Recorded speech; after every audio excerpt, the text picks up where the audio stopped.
halmashauri yako iliwasaidia wananchi wa kata ya Ipinda kujenga soko katika kijiji cha Kifundo, lakini ni miaka mingi hiyo soko halitumiki. Sasa ni nini mpango wa halmashauri kwenye soko hilo la Kifundo? Lakini swali kipengele cha pili, halmashauri yako ilitenga pesa kwa ajili ya ukarabati wa soko la Ipinda kiasi cha shilingi milioni 47, lakini tunaenda kufunga mwaka mpaka sasa hivi hizo pesa hazijapelekwa. Ni lini pesa hizo zitapelekwa ili ujenzi uanze kutekelezwa na asante? Chini ya Mheshimiwa Rais zilielekezwa pesa kwa ajili ya kusaidia watu kuwa na soko, watu wa Kyela, lakini tangu soko lile lijengwe ilionekana halitumiki, na swala la kutumika ni jambo jingine, kwa sababu tunaona labda tulikuwa na long citation, tulipeleka maeneo ambayo pengine watu waliona ni pembezoni sana. Wote tunajua biashara zinatakiwa panapoonekana. Lazima tukiri watu ambao walitufanyia survey na kusaiti kule pengine hawakufanya vizuri. Ni kweli soko lipo kwa muda mrefu. Hata hivyo, kwa kuona pesa serikali imeenda nyingi na soko lishakamilika, sasa tumeelekeza mamlaka husika kupitia idara husika kwenda kufanya tathmini na kuleta ushauri kwenye kikao hiki, kwenye baraza hili, nini tufanye ili kuhakikisha tunapata value for money, lakini pia malengo ya serikali kuhakikisha tunakuwa na soko la kisasa yanatimia. Lakini pia wakija na ushauri tutaleta kweli, na sisi kupitia kamati zetu tunaweza tukaenda kuona kadri ya ushauri tutakapopewa na wataalamu, ili tuamue vinginevyo na kuhakikisha thamani ya pesa basi haipotei. Lakini swali la pili kuhusiana na fedha ambayo kwa ajili ya maboresho pale, ni kweli zitengwa fedha. Sasa kabla mwaka wa fedha hujaisha, fedha zitaletwa kwa ajili ya ukarabati, na kwa sababu wote tunajua pesa zinakusanywa, zikishakusanywa zinapelekwa kwenye miradi ya maendeleo. Kama nilivyosema kwenye hotuba ya utangulizi, fedha nyingi ambazo tumekusanya mpaka robo ya tatu, 97% zimepelekwa huko, lakini mpaka kufikia Juni tarehe 30 tunataka tukamilishe 100%, ili ile bilioni 2.2 tuliyokusudia kupeleka kwenye miradi ya maendeleo basi yote inakamilika. Asante sana. Jana tulikuwa kwenye kikao cha kwenye baraza la madiwani, liliulizwa swali la kuhusiana na soko la Ipinda kwenda kujengwa kule mbali, lakini soko ambalo lilijengwa lilimalizika kila kitu, lakini tunaona jengo linaendelea kubomoka na vitu vingi vinabomoka. Labda tatizo kubwa sana nini? Kwanza kwa majina naitwa Eric Protas Komba, jina maarufu Tomato. Kwanza mimi niwashukuru waandishi wa habari kwa swali lenu. Swala la soko ni kweli lilikuja kwa kijiji chetu cha Ipinda, lakini lile soko lilikaa kisiasa zaidi. Kwa nini sasa lilikaa kisiasa zaidi? Lile eneo lililokuwepo pale tuliokwenda kuonyesha kama serikali ya kijiji lilikuwa zuri tu, lakini wakasema mpaka zibomolewe nyumba za kina Tufi na Msigu hapa ili sasa wajenge sasa lile soko. Lakini ukiangalia kule walikopeleka kule sasa na kwamba wamechukua hela mjini wamepeleka polini. Kwa nini lile soko miaka mingi toka limejengwa pale unapoliona limekula karibu takriban milioni 350. Ngapi? 300 na kitu kama sijakosea. 350 au 300 na kitu. Pale ilipo. Lakini toka miaka ile kipindi cha Diwani Chris na ni marehemu sasa hivi yule mheshimiwa diwani. Sasa wamelipeleka pale kwa sababu za msingi, linaoza, alifanyia kitu chochote. Na bahati mbaya nzuri walikujaga wataalamu kutoka Dar es Salaam makao makuu, walikuja kulifanyia survey ile soko. Sema naye alishawishi kuleta soko. Na ukianza kuangalia miundombinu ya pale sio rafiki. Mvua ikinyesha pale uwezo kaingia kwenye lile soko. Unaona? Sasa ile yote inakuwa changamoto. Sasa tunaiangalia serikali. Sisi wa huku chini tukitoa mawazo, asilimia kubwa wanasiasa wanafikiri sisi labda tunawakwamisha siasa zao. Labda kwa nini wasema kipindi kile ilikuwa ni siasa? Ilikuwa ni siasa kwa sababu tulikuwa tunakwenda kwenye uchaguzi kama sijakosea. Na Chris alikuwa anagombea na watu wengine walikuwa wanagombea. Sasa alipokuwaleta hapa, akaona hapa ni mjini. Ngoja nipeleke kule, inawezekana atachukua ukanda wote ule wa kule kuuleta pale ili wawe na soko la wakulima. Lakini siku ya siku imeshindikana mpaka leo. Labda kupeleka soko kule kwa mfano wewe mwenyekiti wa ila sabia kwa hofu gani? Kwangu mimi halina faida. Nachokiona ni hasara tu, kwa sababu imepelekwa kule bila manufaa yoyote. Fedha ya serikali imekaa pale na inaendelea kupotea. Ukiangalia zile nyumba zingine zile za kule, sio waliweka sio kwa ajili ya utupaji wa taka, imeondolewa bati na vitu vingine vingi. Sasa ina maana haina faida. Wangeliacha hapa, ingekuwa limeingizia kipato kingi tu. Kulikuwa na manufaa, wananchi walikuwa wako mle sasa hivi sokoni. Ukiangalia banda lile liko vizuri. Hapa mjini ingekuwa vizuri. Ushauri wako ni nini? Ushauri wangu mimi, sawa, mimi ni mwenyekiti wa kijiji cha Ipinda, lakini pia nimeona diwani, mheshimiwa diwani akiwa anatetea hoja. Sawa, mimi ni mwenyekiti wa kijiji cha Ipinda, lakini ni mjumbe wa ODC wa kamati ya maendeleo ya kata. Mimi ningekuwa naomba lile soko libadilishwe, sawa, lile ndio liwe machinjio. Sawa, ukiangalia hali ya machinjio pale sio nzuri sana, ni hatari mno. Mvua ikinyesha pale, angalia watu wanapita na nyama kwenye matope mpaka waje wapakia barabarani. Inakuwa ni changamoto sana. Tunakupata vizuri mwenyekiti.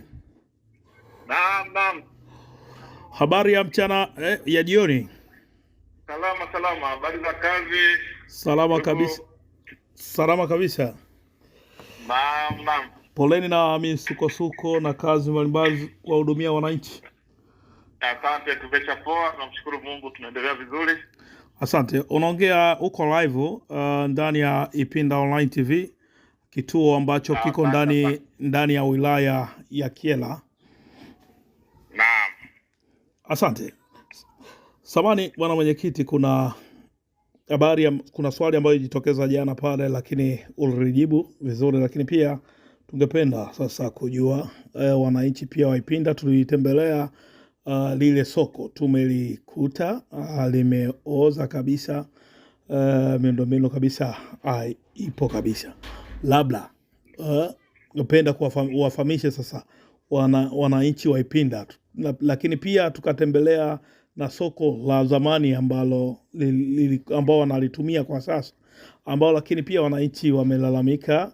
Wengi wafanya biashara wamekimbia, wameenda kuuzia barabarani na soko limetelekezwa, ambao wamebaki kule wakiwa wanalalamika upatikanaji wa wateja umekuwa mgumu zaidi, kwa sababu wengi wafanya biashara ambao wamekimbilia barabarani kufanyia biashara, lakini pia nao wanalalamika miundombinu ya kule sokoni. Mpango ukoje mheshimiwa mwenyekiti? Nashukuru sana Ipinda Online TV kwa kupata nafasi kuweza kuongea na wananchi wa Kyela, lakini hususani Ipinda. Ndio. Ni kweli wote ni mashahidi, pesa ilitolewa kwa nyuma na ilipigania kwa ajili ya kupata soko kubwa ambalo lilipelekwa kujengwa Kafundo, ambayo ilikuwa na shabaha ya kwenda kuwasaidia wananchi sehemu ya kurudia bidhaa mbalimbali kwenye soko lile. Na liligharimu pesa nyingi ambazo serikali ilitoa kwa ajili ya wananchi. Lakini baada ya kukamilisha ikaonekana imekuwa ngumu kwa wafanyabiashara kupeleka bidhaa pale kwa ajili ya kuendelea kuuza. Basi na nafikiri wote tutajua pengine kuikosea kidogo labda katika namna ya kuona namna gani tunaweka eneo ambalo linaweza likawa rafiki kwa ajili ya watu kwenda. Kwa hiyo sisi kama madiwani, baada ya kuliona hilo, na kuona soko lipo, alifanyi kazi na limeendelea kudepreciate, kwa maana tayari kuendelea kutokea uharibifu kwa sababu halitumiki. Tumeelekeza idara husika ili kwenda pale kwenye ile soko kutufanyia tathmini, lakini pia kuleta mapendekezo kwenye kikao cha kamati ya fedha ili mapendekezo yale pamoja na kwetu sisi mkoani tuone namna gani tuchukue hatua juu ya hilo soko. Kwa hiyo baada ya kupata hayo mapendekezo na pamoja na maoni ya wananchi wenyewe wa kata Ipinda, hususani pale Kafundo na kata Ipinda kwa ujumla, basi tutajua nini cha kuelekeza ili thamani ya pesa na zilizoenda pale basi ipate thamani yake, kwa maana ya kupata matumizi sahihi ya wananchi wa Ipinda na Kyela kwa ujumla. Okay. Lakini tukija kwenye soko la hapa Ipinda, ni kweli changamoto zilitokeza, lakini pia tunampongeza mheshimiwa diwani Jacob Mwakatuma. Mara kadhaa amekuwa akifuatilia kwa ukaribu sana juu ya soko hilo la Ipinda, na anajua adha wanaopata wananchi na wafanyabiashara wadogo pale Ipinda. Aliwasilisha na tayari kwenye bajeti hii inayoendelea ya 25-26 zitengewa fedha zaidi ya milioni 40 kwa ajili ya kwenda kufanya ukarabati pale ili na kurekebisha miundombinu ili watu waendelee kuuza. Kwa hiyo kwa sababu sasa tulikuwa tunakamilisha robo ya 3, tunaenda robo ya 4, basi nafikiri robo ya 4 kupitia makusanyo ya halmashauri tutapeleka pale fedha na kufanya ukarabati huo na wananchi kurejea maeneo yao ambayo yanatija kwa biashara zao. Yaani ukisema kurekebisha, sasa unasemea upande upi? Ule soko ambalo lilitelekezwa kule Kafundo ambalo lilijengwa limebomoka, au soko gani ambao labda mnatarajia kurekebisha? Ninamaanisha soko la kule Kafundo. Tulishakubaliana kwamba tukapate maoni kwa ujumla nini cha kufanya ili ilete tija kwa wananchi kulingana na mazingira ya sasa. Lakini soko la Ipinda hapo achana na la Kafundo ambalo mheshimiwa pia akiliombea marekebisho na tayari kwenye fedha tulishatenga hizo zaidi ya milioni 48 kwa ajili ya kwenda la hapa Ipinda. Okay. Hilo ndio tulitenga fedha kwa ajili ya marekebisho ya miundombinu ili watu waendelee kulitumia hilo. Lakini la Kafundo nafikiri maoni yakija ya idara husika tutatoa namna na pamoja na maoni ya wananchi tuone namna gani tunaweza tukashauri ili kitu gani tukiwekeze au pengine ushauri wao tufanyie kazi. Asante. Lakini wananchi mbalimbali walienda mbali zaidi kwamba kwa nini labda haifanyiki na kukaa na wananchi wenyewe au na wafanyabiashara wenyewe ili isifanyike, serikali isiwe kaa naunguza fedha kama hizi ambazo zimetumika kujenga lile soko zaidi ya milioni 300. Na tumeona pale Ngieki ambapo napo lilijengwa soko lakini nao limetelekezwa, watu wapo wanauzia barabarani. Hii ikoje kwamba serikali haikai na wananchi, wale wataalamu kukaa na wananchi kwa ulizo wafanya biashara, au inakuwaje?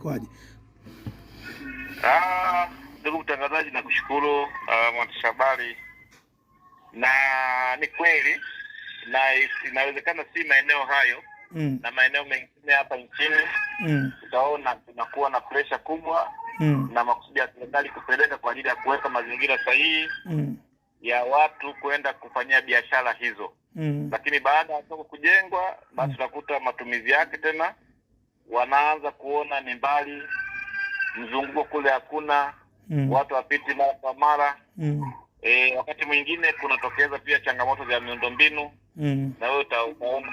Kwa hiyo haya yote yanawezekana yakawa ni mambo ambayo pengine mapendekezo na washauri ambao walipendekeza maeneo hayo pengine afanye kadi nzuri ya kibiashara. Huwa inatokea.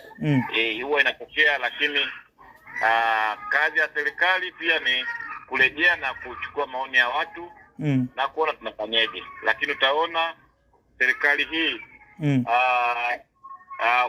wakati wa kuanzisha miradi mingine mipya utaona mingi imekuwa ni miradi shirikishi ambayo wananchi wanapendekeza na maeneo ambao pengine yanafaa kuwekeza uwekezaji wa namna hiyo.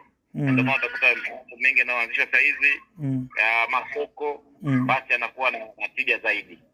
Kwa hiyo niseme tu kwamba pengine maoni yaliyopokea serikali, kazi yake ni kupeleka fedha kwenye maeneo ambayo kuna wahitaji, lakini wakati mwingine katikati panakuwa na washauri kuona tunapeleka sehemu gani. Basi wakati mwingine tunaweza tukapeleka eneo kidogo ambao si rafiki kwa wananchi, ambao pengine tungefikiri kwamba ingefaa, kumbe si sehemu ambalo wananchi wangeweza kupendekeza. Sasa yakitokea hayo tunakaa chini na kurekebisha kwamba tufanyeje tena turudi kwa wananchi. Na nafikiri miaka mingi imepita, hiyo soko limejengwa, sasa limekaa. Wananchi hawafiki na waendi pale kulitumia. Okay. Labda sasa ushauri wako nini kwa serikali ili isiendelee kupoteza fedha nyingi sana kwenye masoko kama hayo? Huenda sio hapa Ipinda wala sio Ngeke tu.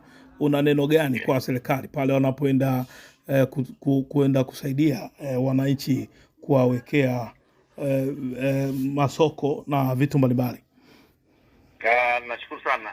Kama nilivyosema, sasa serikali imewekeza kwa umakini sana eneo la kufanya tafiti na namna ya kuamua changamoto za wananchi.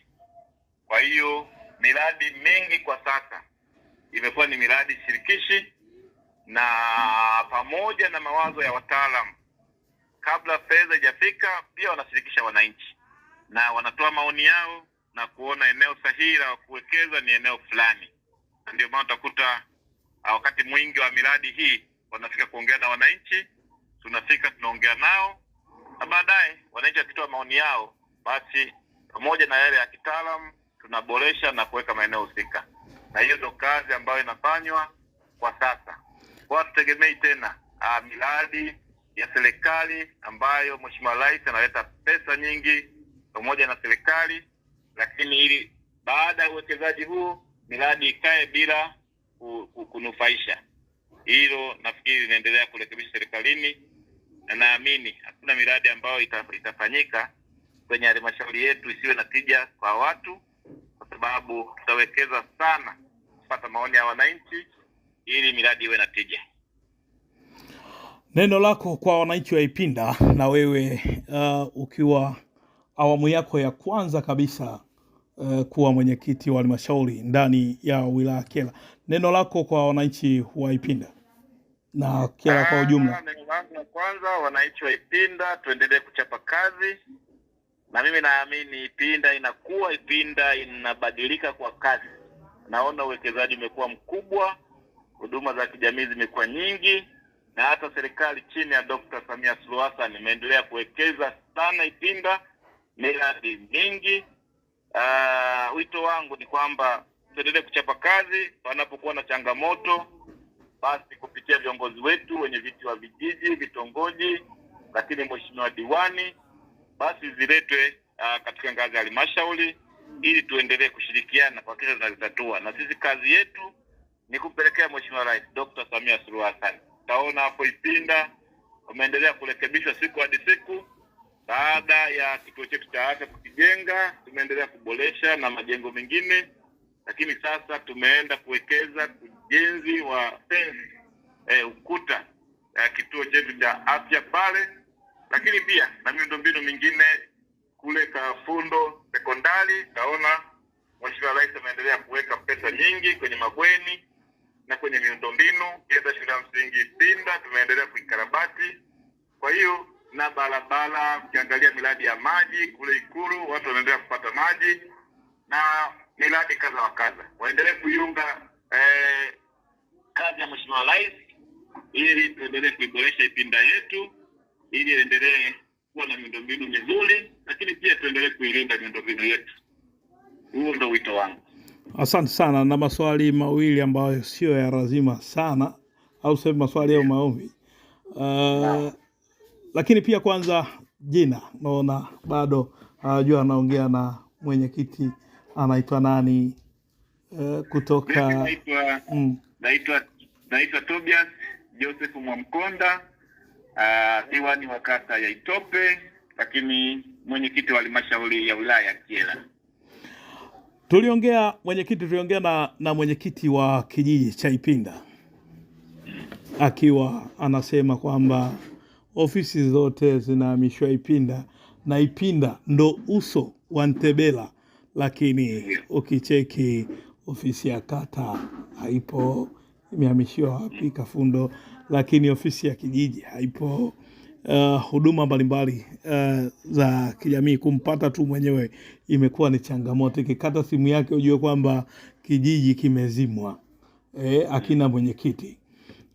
Aliongea sana swala hilo kwamba kama hivyo soko linapelekwa kule, vitu vingi sana aliongea. Labda mpango wenu ofisi ya kata kuwepo Ipinda, lakini pia aligusia, lakini sio kwa lazima sana, mahakama kuwepo, lakini hilo kutaka sana kuligusia sana ofisi ya kata na ya kijiji, ambapo Ipinda ndo uso wa Ntebela. Yani mtu napomwelekeza anaenda kule Kafunde inakuwa changamoto. Hilo aligusia sana, na kwamba kuiomba serikali, lakini pia na kutaja mwenyewe kwamba angalau mheshimiwa mwenyekiti wa halmashauri angalau anione huruma. Hilo labda una uwezo nalo wewe? Karibu. Kwanza namshukuru sana mwenyekiti wa kijiji cha Ipinda, lakini pia nampongeza pia mheshimiwa diwani wa kata Ipinda. Swala la ofisi ni swala la msingi sana na swala muhimu sana. Na ndipo inapotuunganisha wananchi pamoja na viongozi. Lakini ndio sehemu ambayo wananchi wanatakiwa kupata huduma mbalimbali kupitia ofisi. Mimi kupitia mahojiano haya naomba ni waombe wananchi wa kata Ipinda kwa umuhimu huo wa viongozi wao kuwa mbali na namna ya kuwapata kwa sababu ya changamoto ya ofisi. Basi tunaweza tukaanza kujenga ofisi yetu, kwa maana kuanzia msingi mpaka boma, na sisi serikali na kuhakikishia tutawaletea pesa kwa ajili ya kumalizia ujenzi huo. Kwa hiyo tunatambua umuhimu wa ofisi. Sasa nami nitoe changamoto hiyo kwamba tuanze sisi wananchi, ili sisi tuje tumalizie, kwa maana ya kufanya finishing kabisa, kwa maana kupiga bati na kuleta material zingine ambazo zitaenda kumalizia ujenzi wa ofisi hiyo. Naamini kweli kama ulivyosema, Ipinda kama kata zingine ambazo wananchi wa halmashauri ya wilaya ya Kyela wanahitaji wawe na ofisi, na ofisi ndio sehemu pekee ya kwenda kupata huduma, lakini ya kutuunganisha katika kuhakikisha tunajadili kuhusiana na maendeleo yetu kwenye kata zetu na kwenye vijiji vyetu. Kwa hiyo natoa wito huo kwa wananchi wa kata ya Ipinda kwa kushirikiana na viongozi wote wa vitongoji, vijiji, pamoja na mheshimiwa diwani ambaye ni mwenyekiti wa kamati ya maendeleo ya kata. Waweke mpango kupitia wananchi, waanze kujenga katika hatua ya awali ya msingi mpaka boma, na kuhakikisha tutaleta fedha kwa ajili ya kumalizia na hatimaye watu wapate huduma hapo. Asante sana mwenyekiti, labda neno lako la mwisho kwa wilaya nzima ya Kyela, neno lako la mwisho. Asante sana. Neno langu la mwisho ni kuendelea kusisitiza mshikamano miongoni mwa wanakyela wote, ili kulete tija ya maendeleo katika wilaya yetu.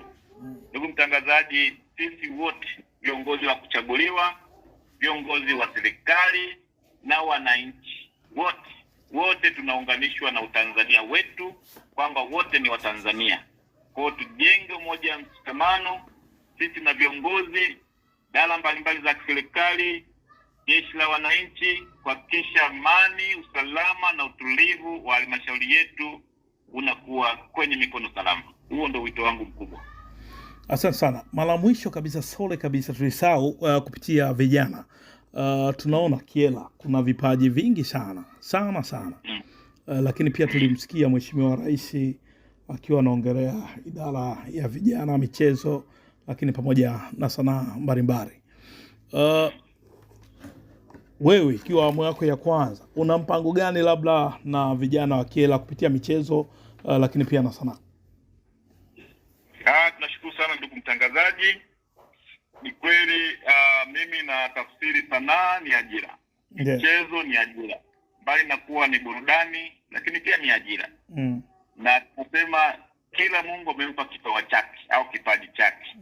Kuna mwingine ni mchezaji, mwingine ni mwimbaji, na mwingine na kipaji kingine, mwingine ni mfunzi, mwingine ni mshonaji, mwingine ni sonara.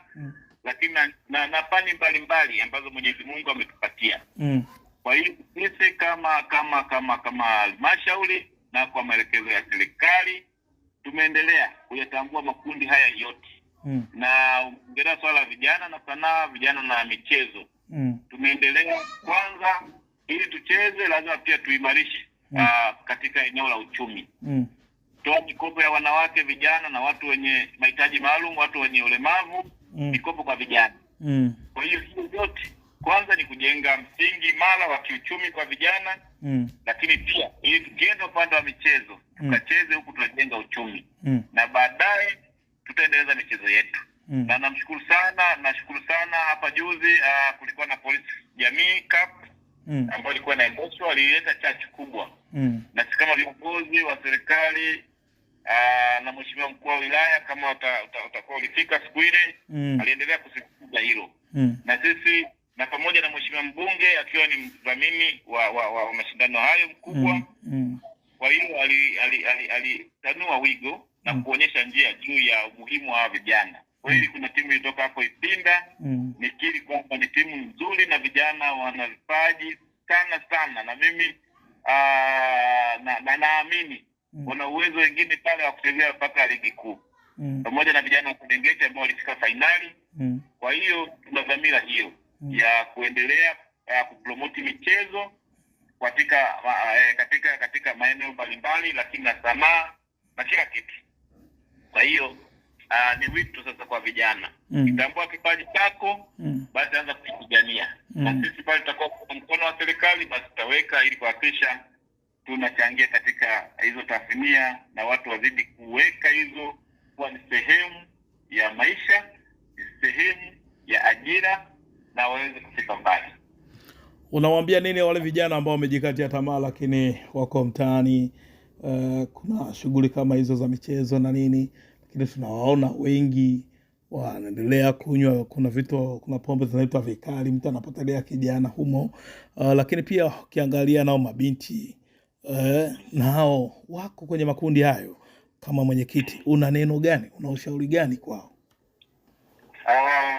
Misingi ya muasisi wa taifa letu, baba wa taifa Mwalimu Nyerere, pamoja na viongozi wa serikali ambao wameendelea katika awamu zingine, na Mheshimiwa Rais mpendwa wetu anathamini sana vijana, na sisi tumejengwa katika misingi ya kufanya kazi.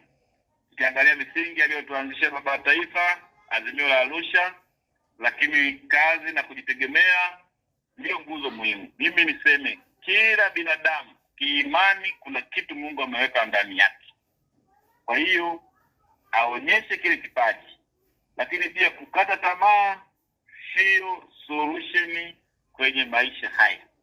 Tuendelee kufanya kazi, na niseme wazi kwamba tunaendelea kuhimiza sisi halmashauri kupitia maelekezo ya serikali kuu chini ya Mheshimiwa Rais kwamba lazima kila baada ya miezi mitatu tutoe kwa vijana pesa 10% kwa ajili ya vijana, wanawake na watu wenye ulemavu. Kwa hiyo hizo pesa zipo. Tusijikatie tamaa. Tutengeneze mazingira ya ubunifu na namna ya kufanya. Na masharti yamepunguzwa mpaka watu 5 mkijiunga, mkijisajili, mkipata cheti cha halmashauri, mnapewa mkopo sio kwa na riba. Kwa hiyo ndugu mtangazaji, mimi naendelea kuwaomba vijana wenzangu, ndio, na niendelee kuhimiza kwamba tusikate tamaa wakati fursa za serikali zinawekwa pale. Kwa hiyo mimi nitoa wito, na wakati mwingine naomba vijana wote yoyote kwa wakati wowote, fika ofisi ya halmashauri ya mwenyekiti siku ya Jumanne au Alhamisi, njoo tukae tuzungumze, ili pesa ambazo Mheshimiwa Rais anazielekeza kwa vijana wakapate. Hakuna haja ya kukata tamaa. Sisi tunatoa pesa, vijana wakafanye kazi, wairejeshe pesa wakapewa wengine. Robo iliyopita tulitoa zaidi ya milioni 633 kwa makundi hayo matatu. Kwa hiyo hakuna haja, wewe kazi yako kubwa ni kubuni, kufanya utafiti, jambo gani ambalo linaweza ukalifanya lenye kuleta mzunguko wa pesa, ili tukikopesha pesa muitumie, mpate faida, mrejeshe, na hatimaye maisha yaendelee. Asante sana mwenyekiti kwa muda wako, tunakushukuru sana sana sana.